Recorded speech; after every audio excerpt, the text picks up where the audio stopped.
Hello and welcome to the Unique CPA with your host, Randy Crabtree. Our commitment is to our thriving community of accounting professionals who are physically and mentally healthy, fulfilled, and energized by their work, with the ultimate goal of elevating the reputation of the best profession in the world. The Unique CPA is brought to you by randycrabtree.com. Log on to learn more. Today's guest is Sharrin Fuller. Sharrin is a serial entrepreneur. She is the CEO of Glass Wallet Ventures and the author of the recently released book, Unfollow the Rules.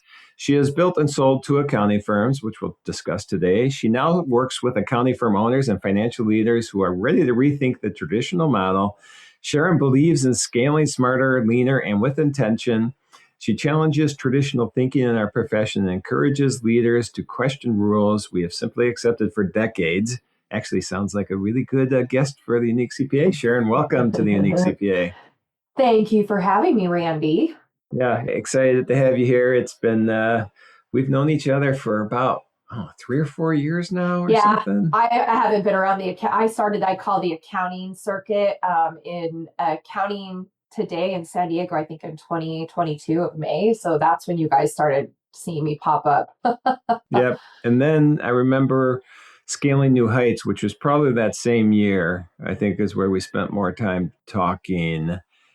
You were hanging out with Nick Basha and always hanging out with Emma, Nick Basha. And St. Louis. I think that was it. But okay, so it's great. And you and I hung out at a lot of conferences together since you started hitting the circuit in 2022. We run the same circuit, Randy. We do, and it's always fun. Conferences are amazing to me. Just the fact getting to hang out with people and hear their story and what they're doing. It is. Community is important. Home. It's our community, and I love it. I get excited. I love going to conferences. Yep. Don't tell my husband. yeah. I tell him, "Oh no, another conference. Oh, I don't want to go so bad." I'm like, "What's the theme of the party?" So we just don't tell him that. It was not to get on a tangent, but I'm going to real quick. I was just on another call before we started. You and I could probably get on a lot of tangents, so I'll try to control this a little bit. Okay.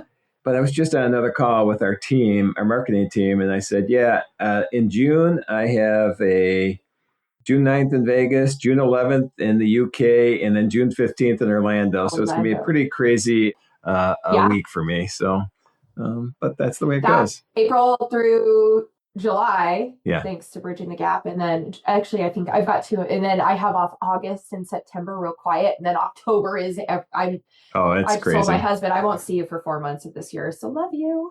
Yep. There you go. All right. Well, let's jump into your story a little bit. Let's, we said in the intro there, and we'll get into Glass Wallet Ventures in a second, but we talked about the fact in the intro that you've built and sold 2 firms. Give me a little background on that. Oh man, I tell you what.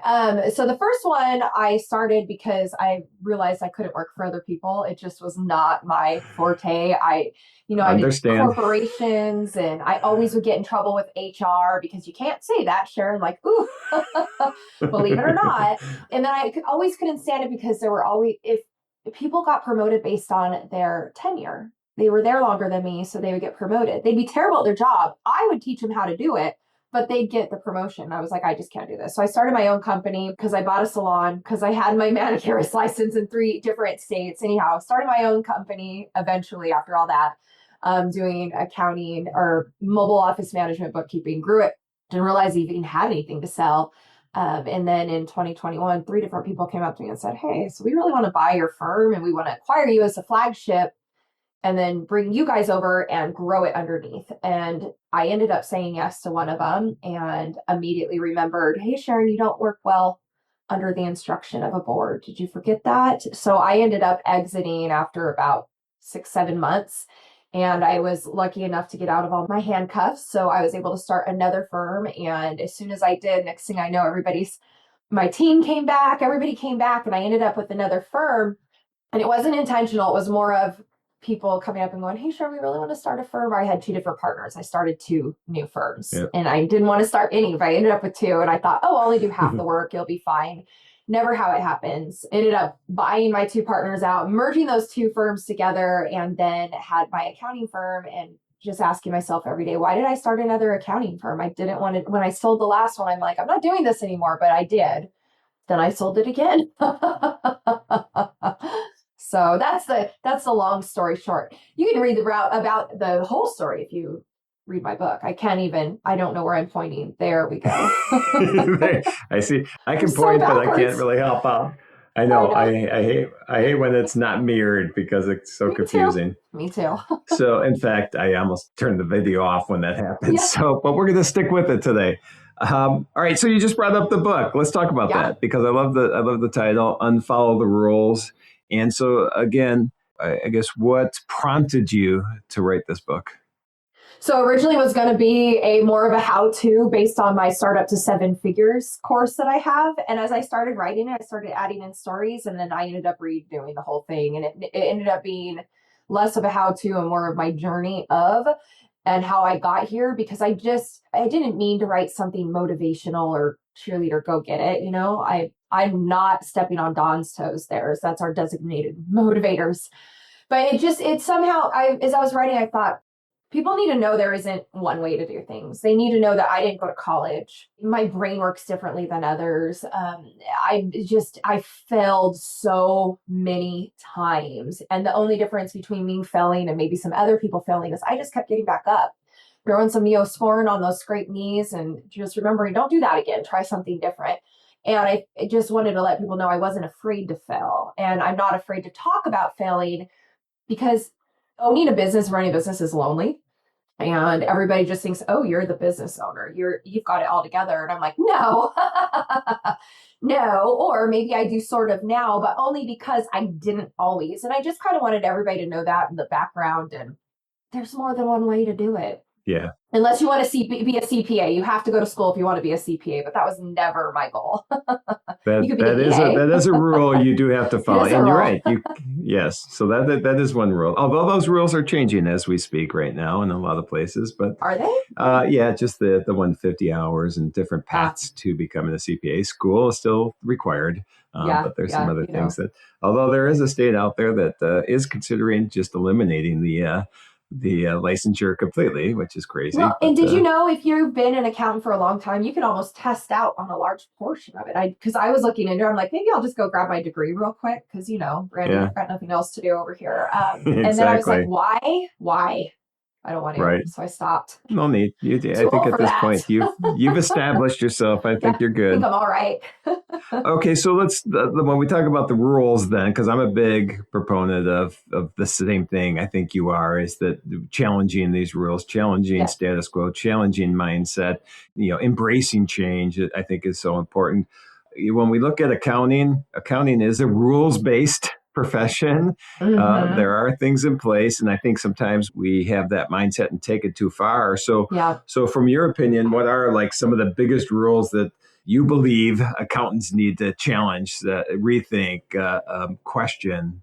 So just because it's always been done that way doesn't mean you always need to do it that way. And I think that's where a lot of accountants get stuck. We have, as you just mentioned, we live in a very black and white world, right? It's 1 + 1 is 2. There's no gray.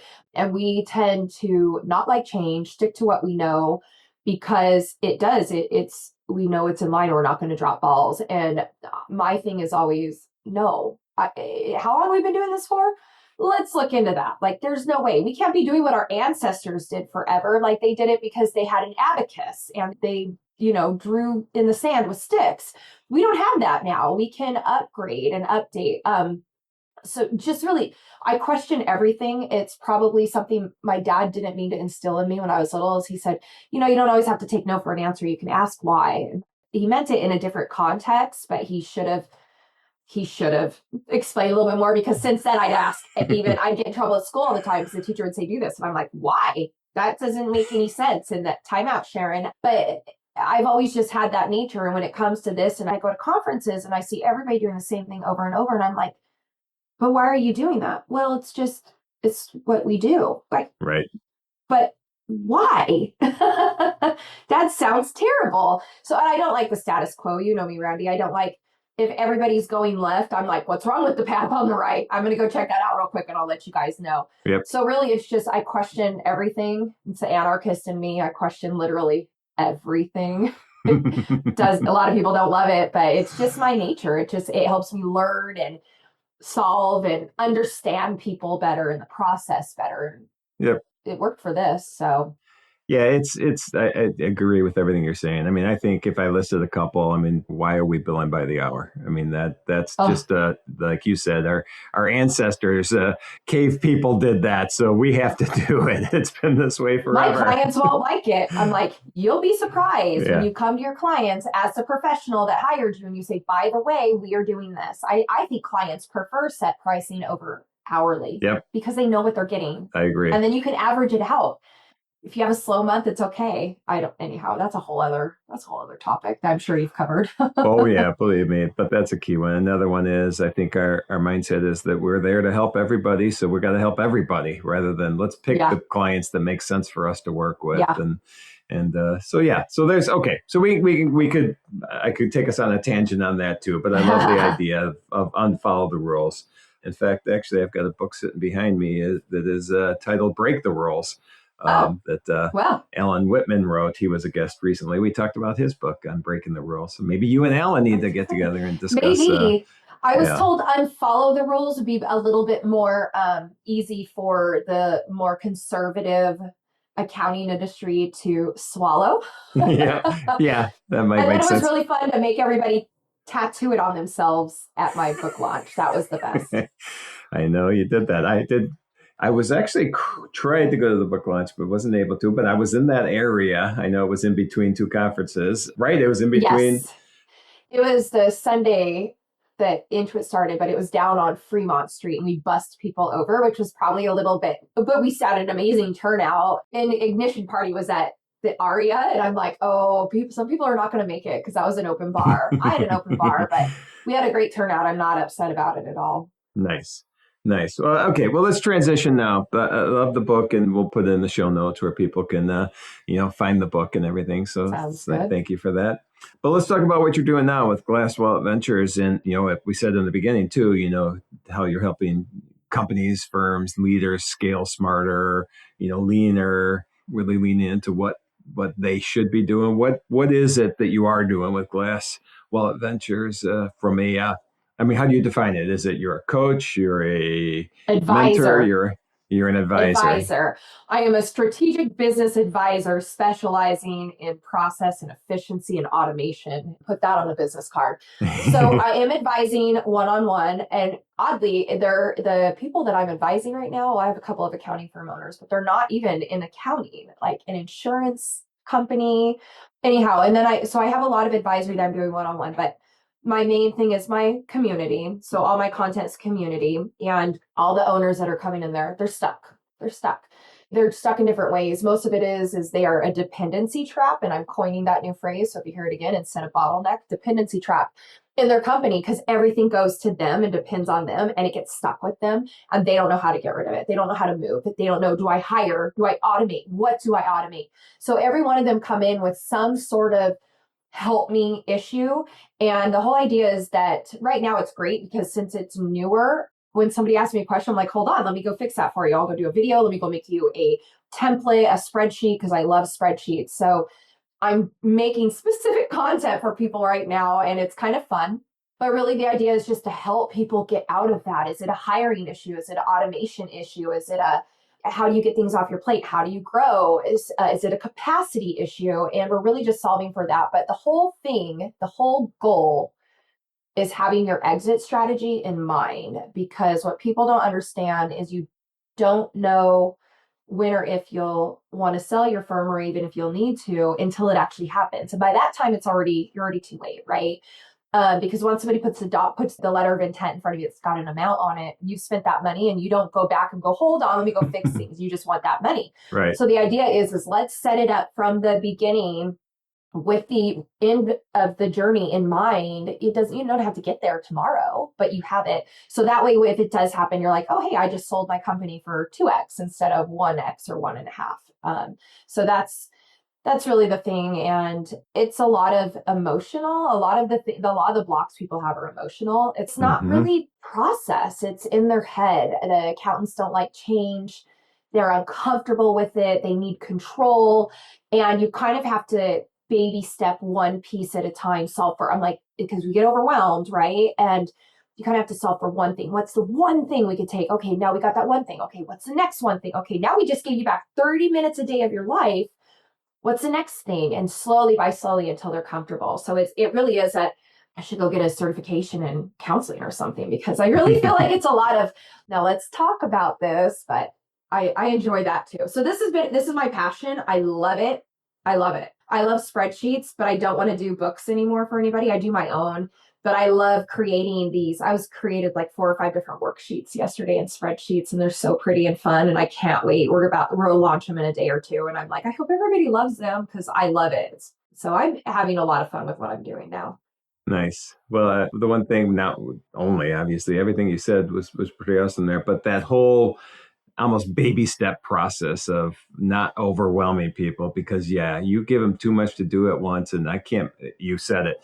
They're already underwater. Don't like change. Yes. They don't like change, and they're already underwater, struggling for air, not even have time to go to their kids' kindergarten graduation.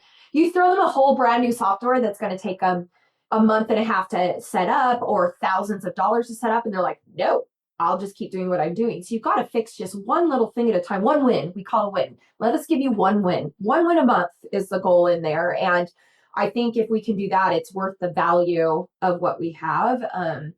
And so that's what we're really trying to solve for. Yep. And in there, you mentioned one-on-one coaching, but you did offhandedly mention community too. And you have built a community. Give us an idea of what's going on there. That's where I was at with that. That was the community. Okay. Yeah.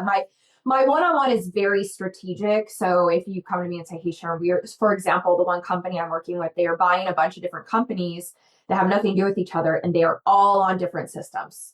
So I'm coming in to help them unite and create one process and systems so they can get everything together. And so that's one of it's just a lot of strategic processes are like that, strategic advisory. And then of course some accounting firm owners are like, I just want to hop on a call with you once a month. Let's go everything and let's kind of work through things. So it really depends on what they need. But I love that too, because I just want to solve all the problems.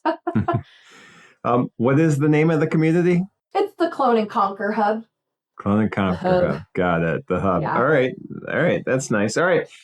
So you got the coaching, you got the community, you're helping people run smarter, make change manageable, not overwhelming. And let's pivot then from that. Man, you got lots of stuff going on. Let's pivot from that. And this is not so. It's ADHD, Randy. I'm high functioning ADHD, OCD control freak. Of course, I have a lot going on.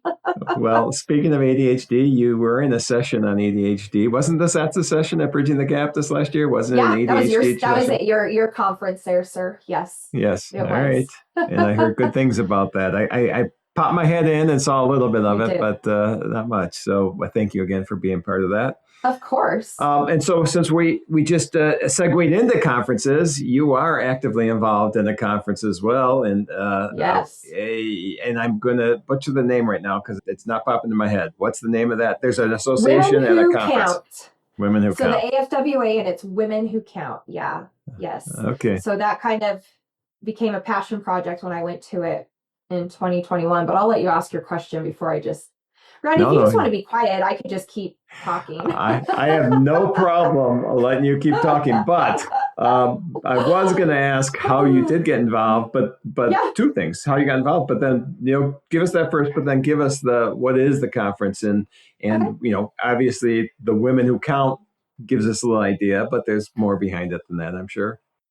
Absolutely. So when I decided I wanted to start educating in the conference circuit, I was looking for places to speak, and somehow that one popped up, and nobody had really heard of it, I guess. Anyhow, so I applied, Dawn applied, Sean applied. We all went there. We all spoke, and I was like, this is an amazing conference. It's got a great vibe, but I felt like it just needed just a little bit more oomph.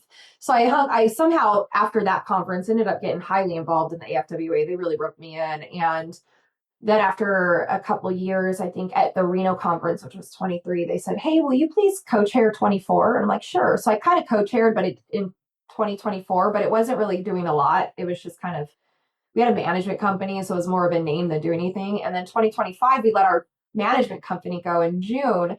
And they're like, Sharrin, someone's got to take over this conference. And so we didn't get nothing. We had nothing until July. And keep in mind, the conference is October 20th. July, we put together a whole team and just a bunch of amazing women that are from the circuit or from AFWA. And we all got together and just put on the 2025 conference, of which you came and spoke at as well. We were so happy you were there. And that conference, last year's conference, has been our most profitable for the organization. All the money comes into the organization. We do scholarships and all those things. And the most highly attended. And this year we're doing it again. It's same week. It's the third week of October. And this year it's in Hilton Head, South Carolina. And this one's going to be even better. We're really, really excited about it. But it's just got a different vibe. I like the smaller ones like yours. Yours is about mental health in the accounting industry. And I love that. It's one of my favorite topics. And Women Who Count is more of how are women leading the industry. It doesn't mean it's only women. Men are totally encouraged and speak there as well. It's just about really supporting women and what their roles are and how it's changed. And it's a really good vibe. And my thing when I came in, I said, okay, there's no side parties. There's no side events. It's everybody. Everybody's invited to everything. All the vendors get to come to breakfast with us. The sponsors, they get to come to the parties. They get to come to everything. Everybody goes to everything because I didn't want my biggest thing, and you'll probably like this point of view, is I go to all the conferences. I'm a very bold, outgoing personality. So I get invited to all the things, Randy. I know you're the same way. We're on that pre-invite list. Hey guys, go RSVP before it goes live. But what about the people in our community that are just as brilliant, just as smart, but maybe they're a little bit more introverted. They don't know anybody yet. They don't get those invites. They don't know who the vendors are. They don't know anything. So they're stuck to sit in a corner or go back into their room. And I don't want that. So Women Who Count, I want it to be super inclusive for everybody. And that's kind of the goal there. And I think it went well. I mean, I'm biased. No, it went very well. It was the first time last year that we tried it. No, I thought it went very well. Yeah. Yeah, I was impressed with it. The gala was fun. That was the first time that gala's ever been fun. I'm telling you, I fell asleep with that thing the 3 years prior. This last year was actually fun. Yeah, no, it was a good time. I ended up bidding on a thing there. I won my bid for Royal Wise. It was Alicia's Royal Wise. It was Royal Wise. Membership, right? Yep, I gave that to my son who had recently started his own business, and that's smart. Yep. So that was good, and I completely agree with you. That's with the whole keeping people together all the time, and that's what we do at Bridging the Gap as well. I don't want people going off on, hey, if they want to, I'm not going to stop them, but we intentionally have things where people stay together because community aspect of these conferences. Yes. The weird thing is, the bigger the conference, the less you meet people. The smaller the conference, the more you meet people. And it seems counterintuitive. Because you click off, right? Yes. There's so many people that you're like, here's my people. Like you said, I'm always with Nick, Basha, and Emily, and Dawn. And, I've got my little group that I love. Right. But I've really been forcing myself to go to things where my group isn't going. So I have to meet new people because it's been so much better that way. I mean, now that I've ventured out. But again, not everybody... I love a good underdog, Randy. If I see somebody sitting alone or look lost, I'm like, come sit with us. Sit at our table. You can always sit at our table. And it's just, I just like to bring that to the community. Give other people a chance. Yep. The ones that wouldn't get a chance otherwise. So that's what Women Who Count, to me, in my opinion, is about, is just being a community for each other. And and then the AFWA is the Accounting, Finance, and Women's Alliance. And that is who owns Women Who Count or puts on Women Who Count. I'm currently on the executive board. I'm a treasurer. And then next year, I'm president-elect. So I'll be president the year after. I'm going to try to push that out next year. But yeah, so like I said, I got heavily involved somehow, just head underwater, just dove right in. So you're not busy at all. You're sitting at home, just taking it easy. I only work 3 days a week, Randy. I did see that on your bio for sure. So that's high good. Functioning. I told you. I don't know what it's my superpower. I wish I could replicate it and give it to people in doses if they wanted it. But you should probably work on that because that's probably a good thing to be teaching people. Science experiment. They'll take chemicals out of my brain. All right. I want to go back to something we said earlier, because one of the things you talked about, and I should have asked this back then maybe, but this is, I think, a good way to kind of bring it full circle. When you're working with these clients is you're helping them prep for an exit, even if there is no exit in mind. And I think that's a great opportunity. I think that's a great thing to do. One, at least you're running a more efficient organization if you're doing something like that. But, if you're working with accountants, there is a lot of that going on right now. Is that something that these people that you're working with are asking about? Hey, there's all this M&A or this private equity or VC. Are you running into that or hearing that? Some of them are, but it's crazy. The ones who are wanting to either buy or sell come to me at that point. It's normally I'm just done. I just want to sell right now. And they don't plan for it. And I'm like, okay, you're going to lose a lot of money unless you do this. And then I'm also, one thing originally when I first started a few years ago with Glasswall, I wanted to really focus in the M&A, the exit advisory, advise people on it. With Miyomi. So it's she is doing M&A and she just wants to do the buy sell part. She wants me to get everybody ready and then hand them to her and then she'll get them through it. She has like a fund and everything for people that are looking to buy or whatnot. So now we're working on this whole process where I will certify them, hand them to her, and then she will know that they're good to go. But she doesn't want to do any of the prep. She wants to say, you need to come to me at this. And if you don't have this, then, we're not having it. Cause she has, I think, a really large fund. So we're working on that. And yeah, I love exit. My first company that I had, I started as a bookkeeper office manager, but when we finally sold it was a fractional CFO and controller firm. And our specialty was VC-backed startups in the software and service industry. So my big thing was working on due diligence, going through rounds of funding. It was crazy. And we were so good at the due diligence. I was on it until that ink dried on the paperwork. The lawyers loved me, but I never dealt with it after that ink drying. And so once I sold my company and that ink dried and I saw the other side, I went, I knew nothing. And that is also what I want people to be prepared for. Like I said, it's the emotional part. The business part's fine. The business is real black and white, but I was not emotionally prepared. I was in 2 levels of counseling. After I sold my company, I had to get personal counseling and business counseling because I could not, it was a lot. And now that I've been through that, and I'm a pretty strong person, and if it breaks me, it's going to break other people. Like I got kicked off my life insurance policy, Brandy, because my blood pressure, they're like, you're going to have a heart attack. Oh, wow. And unfortunately, it was right at the renewal where they send the nurse at their house, like, until you fix this. I'm like, oh, lovely. And I was having ocular migraines. It was terrible. So I just want to prepare people for that. And there were 5 or 6 things I could have done in setting up my firm to not experience what I experienced. But like I said, the minute they put that LOI in front of you, you're spending those dollars. Right. So you've got to have it lined up before then. Otherwise it's down so anyhow.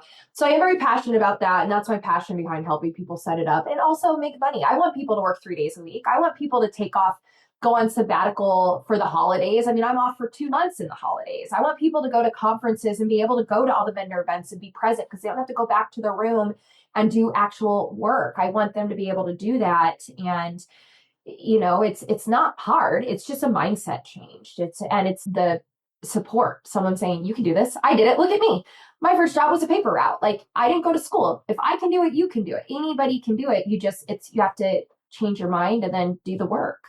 Yeah. Well, I think that brings us full circle from scaling with intention and leaner and smarter and all that. So before we wrap up then, there's a couple last questions I want to ask you. And thank you for all that information. That was great advice on being prepared and knowing all the things that it isn't just the, hey, someone wants to buy me, I'm ready to sell. It's the whole, even that transaction. There's the emotional part of it as well. Mm-hmm. But 2 last questions. First is, this was great information. This was a lot of fun.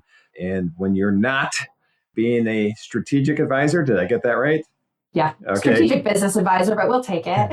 Strategic business advisor. When you're not doing that, what do you do for fun? Now that you're working 3 days a week, what does the outside of work passions look like? Randy, hockey's my life. Yeah. Hockey's my life. In fact, as soon as we're off here, the pre-qualifications for the gold hockey is why we're in my USA. Yeah. Wearing my USA, my Olympic sweater. I love sports, hockey. Very social, live in Vegas. My husband and I work on, I love organizing things. I know that's so weird, but I'll be like, I'm bored this weekend. I'm going to reorganize this closet. And I'm like, I'm always doing something. I feel like we've been binging a lot of Netflix lately. I don't know if I should admit that, but it's been a nice decompression, to be honest. We've been doing quite a bit of that. Yep. Hockey for sure. Nice. Hockey's 9 months a year, Randy, 9 months a year. So, I only get 3 months off in the summer, which is great because that's when all of our conferences are. But yeah, so a lot of hockey for me, which is a daily thing. Nice. Okay, well, hockey. And then lastly, if people want to hear more about what you're doing, Glass Wallet, Women Who Count, where are places they should look? My social media, you go to glasswalletventures.com, Facebook, LinkedIn. Also, I wanted to offer anybody who's listening to this right now, if you join my community, it is free through the end of March, and I will send you a book if you mention. I will even sign it if you want. I don't hold zero value. It'd probably be worth more without it because you could return it to Amazon for money. But I will still send it to you if you mention that you listen to this podcast, and that's why you're here. Nice. Well, thank you for that. And we'll put all that in the show notes. So Sharrin, any last words before we wrap up? Do you want to share anything? Otherwise, I'm at the end. No, it's, just get back up. And it's one thing, one way. Just look for the one thing. That's all you ever got to have is just one thing. Don't try to fix everything at once. You can't. You'll fail. You got to just do one thing at a time and let that motivate you. Great advice. Well, Sharrin, thank you so much for being on the Unique CPA. Thank you. Thank you for joining us today on the Unique CPA. You can find the show notes for today's episode and book Randy for your next keynote or event at randycrabtree.com. Remember to subscribe and leave a 5-star rating on your favorite podcasting app. And join us next time for more expertise and insights on the Unique CPA. ProfessionalProductions.net